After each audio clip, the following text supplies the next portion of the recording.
All right, health students, welcome back. This is Larson's lecture for 17.3, Birth Through Childhood. Been a little bit since I did a video here. I gave you the opportunity to watch the Ed Puzzle video and how that goes, and we just kind of allowed you to go through those videos here for the last couple of times. But I wanted to get into 17.3 a little bit deeper. You've gone through male and female reproduction. You've gone through fertilization. You've gone through pregnancy and childbirth, and now getting a little bit more into just after the birth and into or birth and then into the child development phases here. So we'll talk a little bit through here for the next 15 minutes or so-ish. And walk you through this particular PowerPoint presentation. So again, the big idea with infancy and childhood, there's 3 times of great growth and change in a child's life. So infancy, childhood are times of really, really big growth. Actually not 3, but there's 4 stages that we're going to talk about here in that development. Each child passes through 4 states of development during infancy and childhood. Our lives can be divided into 8 developmental stages. The 4 stages occur during infancy and childhood, or excuse me, the first 4 stages occur during that infancy and childhood phase, which we're going to talk about here today. So each of the 8 stages is associated with certain developmental tasks. Developmental tasks, events that need to happen in order for a person to continue growing towards becoming a healthy, mature adult. Okay, so we'll get a little bit more into those developmental tasks as we move on through growth and development. Okay, but first we'll talk about the childhood. Okay, and there's the infancy, which is birth to 12 months old. Okay, and some of the things that happen during that phase, opens and closes their hands. They may begin associating with sounds and objects. They imitate new words and sounds. They may walk a few steps. They experience the 5 basic emotions that people start to develop. Form strong attachments to parents and other influential people in their life, like brothers and sisters and aunts and uncles. They start to begin to smile. They start to desire companionship, where they need to be with some of those significant people quite often throughout the day. They enjoy company of other children. They start to socialize a little bit. Not necessarily socializing where they're talking to each other, but just being around other children makes them happy. Begin to experience stranger anxiety. Okay. Certain things that begin to bother them, so to speak. Show strong likes and dislikes.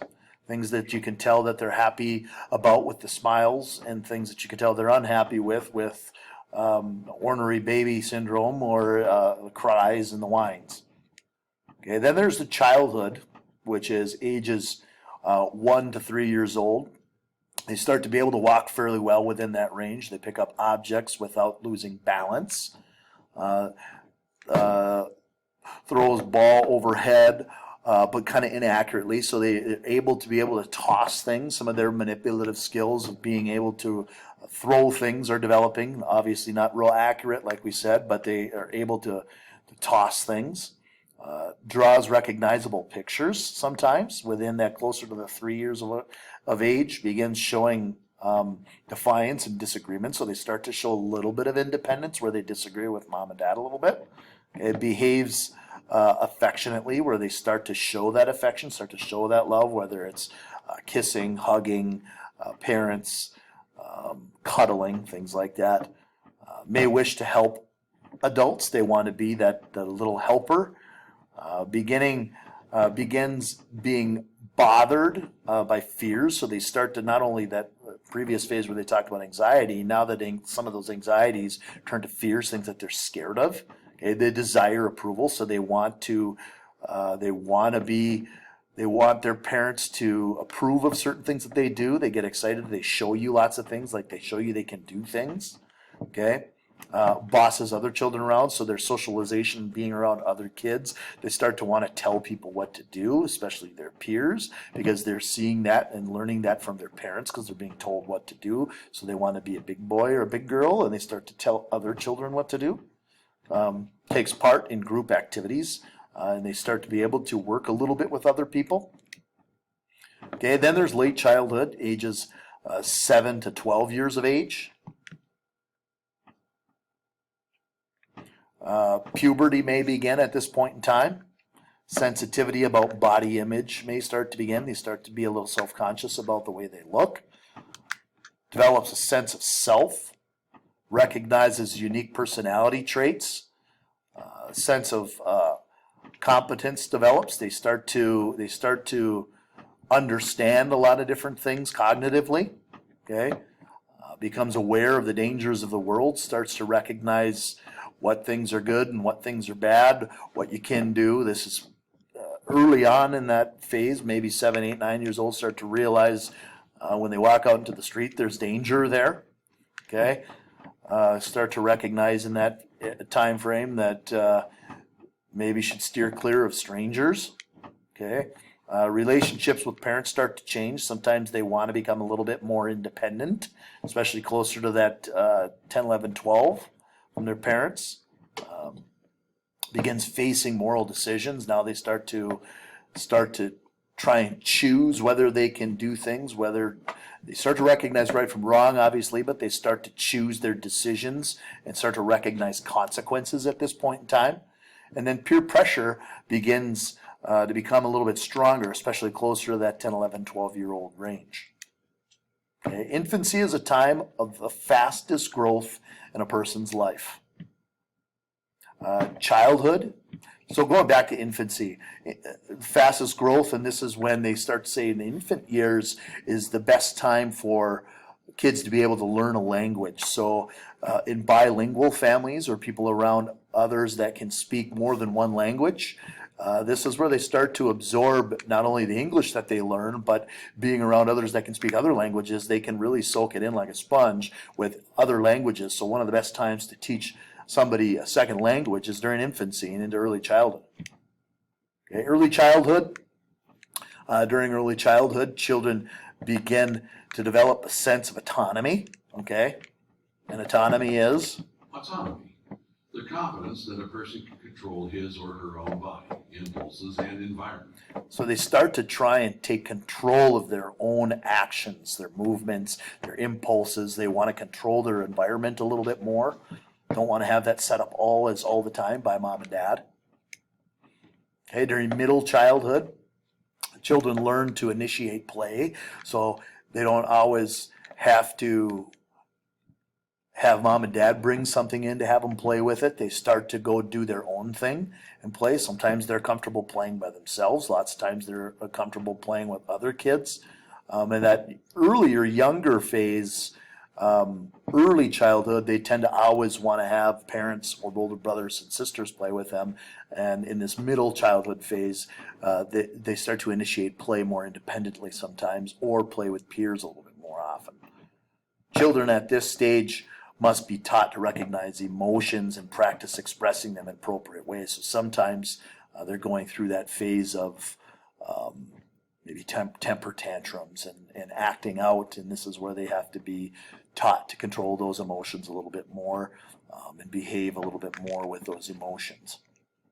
Okay, later childhood, school becomes an important part of a child's life during the late childhood phase. And this is an area where that cognitive part of being able to sit in a classroom, follow instructions, listen to classroom management, be able to organize their schoolwork, this becomes a little bit more important at this point in time, even though they say even grammar school or elementary school, it's more about getting into the routine of things. But now they're teaching themselves skills, they're learning skills to learn how to be a better middle school student, to learn how to be a better high school student. So there's developmental skills of learning how to study, learning how to read, learning how to take notes, really start to take place in that little later childhood phase. Okay.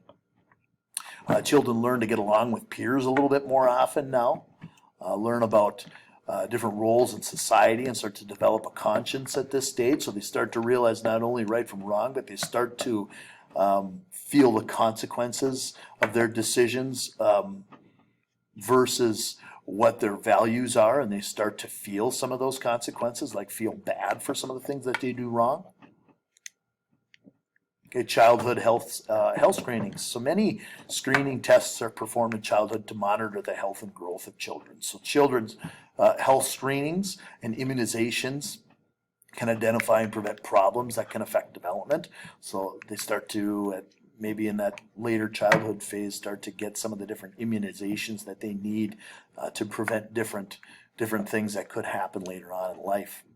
They start with vision and hearing impairments can affect a child's ability to learn. So they start to recognize some of the things that can happen with seeing and hearing. So that's what you see in this childhood phase in elementary schools. They start to do some of that vision and hearing testing to see if some of those things are preventing people from learning in school. Health screenings can be used to identify and diagnose conditions that can impair development and learning. So this is that phase where they start to test people that aren't academically performing or don't appear to be academically performing in school. They start to try and test people for maybe different learning disabilities that can take place. Okay. Other screenings that might happen at this time are more physical screenings, like they start to do scoliosis screenings. Scoliosis may begin in early childhood and go unnoticeable until a child's a teenager. So they start to do, that's where they test to see if they check the scoliosis, check for scoliosis to see whether their growth rate is working the right way. And this is where they're checking to see if the spinal cord is the way it's supposed to be, and it doesn't have a curve or a twist or turn in it anywhere. Okay. Scoliosis, a lateral or side-to-side curvature of the spine. Okay, children are screened for lead poisoning yearly until age 4. Blood pressure screenings begin after age 3. Okay, so lots of things that kind of take place there when it comes to